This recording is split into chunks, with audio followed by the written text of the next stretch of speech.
আজকে এমন একটা রেসিপি আপনাদের সঙ্গে শেয়ার করব যে মাছ মাংস রেখে আপনারা এই রেসিপিটা দিয়েই এক প্লেট ভাত অনায়াসে খেয়ে যেতে পারবেন। এতটাই মজা হয়ে থাকে এই রেসিপিটা। আসসালামু আলাইকুম। খুব সহজেই দুইটি উপকরণ দিয়ে এই রেসিপিটা তৈরি করা যায়।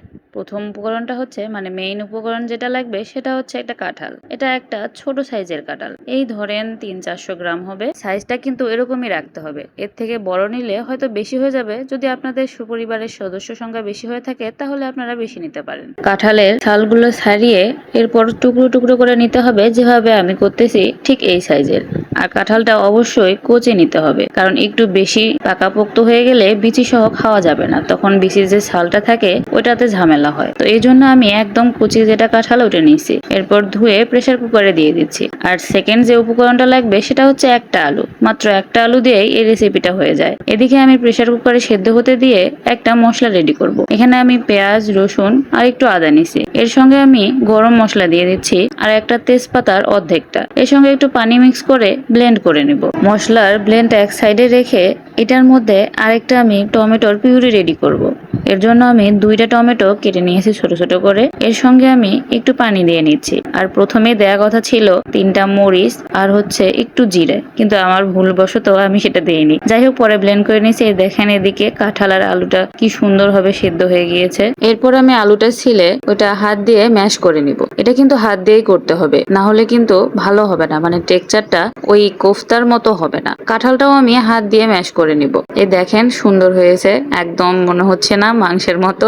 যাই হোক, এরকম কিন্তু টেক্সচারটা হবে। আর আমি এর সঙ্গে অ্যাড করে দিচ্ছি একটু বেসন, স্বাদ মতো লবণ, হলুদ, মরিচের গুঁড়া, ধনে আর হচ্ছে জিরা গুঁড়ো, আর লাস্টে দিয়ে দিচ্ছি একটু গরম মশলা। এরপর সব উপকরণগুলো কাঁঠাল এবং আলুর মিশ্রণের সঙ্গে ভালোভাবে মাখিয়ে নিতে হবে। সবকিছু কিন্তু হাত দিয়েই করতে হবে। তো এরপর দেখেন আমার টেক্সচারটা একদম রেডি। আমি গোল গোল করে কোফতার মতো করে সবকিছু রেডি করছি। আমার মোট 2 প্লেটের মতো হয়েছে। আমি কিছুটা মাঝারি করছি, আবার কয়েকটা বড়ও করছি, আমার কড়াইটা যতটুকু আসবে অতটুকু হিসেবে। এরপর একটা ফ্রাই প্যানে তেল গরম করে একটা একটা করে আমি দিয়ে নিব।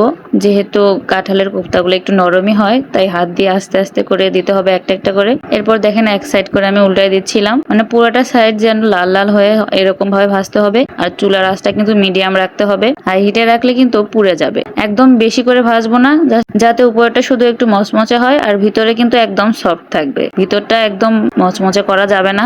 এই যে দেখেন আমার অলমোস্ট হয়ে গেছে এক ব্যাচ। পরের ব্যাচ দিয়ে দিয়েছি আমি কড়াইতে। আমার সবগুলো কোফতা ভাজা রেডি হয়ে গিয়েছে। এরপর আমি বড় কড়াইতে কোফতাগুলো রান্না করার জন্য ফোড়ন দিয়ে নেব। ফোড়নের জন্য আমি ওই অর্ধেকটা তেজপাতা আর একটু জিরে দিয়ে নেব। এরপর দিয়ে দিব ওই পেঁয়াজের পেস্টটা যেটা আমি রেডি করছিলাম মশলা সহ। এরপর ওইটা সুন্দর মতো ভেজে একদম কষানি করে নিতে হবে। যেহেতু আমার সরিষার তেল, তাই ফেনার জন্য বোঝা যাচ্ছে না, একদম তেল শুকিয়ে আসছিল। এরপর আমি দিয়ে দিব টমেটোর পিউরিটা। এর সঙ্গে একটু পানি দিয়ে দিব, যেহেতু আমি এর সঙ্গে কিছু মশলা অ্যাড করব যাতে পুড়ে না যায়, এজন্য আমি পানিটা দিয়ে নিচ্ছিলাম। এরপর লবণ, হলুদ, মরিচের গুঁড়া, ধনে এবং জিরা গুঁড়া আর একটু গরম মশলা দিয়ে নেব। এটা কিন্তু দিব আমি এই শুধু যে গ্রেভিটা হবে এটার জন্য। যেহেতু কোফতাতে দেয়া আছে লবণ, তাই সেই অনুযায়ী স্বাদ মতো দিতে হবে। এরপর মশলাটা ভালোভাবে নেড়ে চেড়ে কষিয়ে নিতে হবে। কষানোর পর আমি এখানে 1 মগ পানি দিয়েছিলাম। এরপর ঢেকে দিয়েছিলাম বলক ওঠার জন্য। বলক ওঠার পর আমি সবগুলো কোফতা একটা একটা করে দিয়ে নিব। দেখেন কোফতাগুলো উপর থেকে মচমচে আর ভিতরে কিন্তু একদম সফট হয়েছে। আমি আলতো হাতে সবগুলো একটা একটা করে দিয়ে নিব, যাতে ভেঙে না যায়। এরপর সবগুলো দেওয়া হয়ে গেলে হালকা একটু নেড়ে চেড়ে আবার ঢেকে দিব। মাঝে মাঝে ঢাকনা খুলে নেড়ে দিতে হবে, যতক্ষণ না পর্যন্ত ঝোলটা কমে আসে এবং কোফতাগুলো একদম সফট হয়ে যায়। এই যে দেখেন আমার রান্নাটা অলমোস্ট হয়ে যাচ্ছে, পানিও কিন্তু একদম কমে গেছে। এই তো একদম রেডি আমার কাঁঠালের মজাদার কোফতা কারি।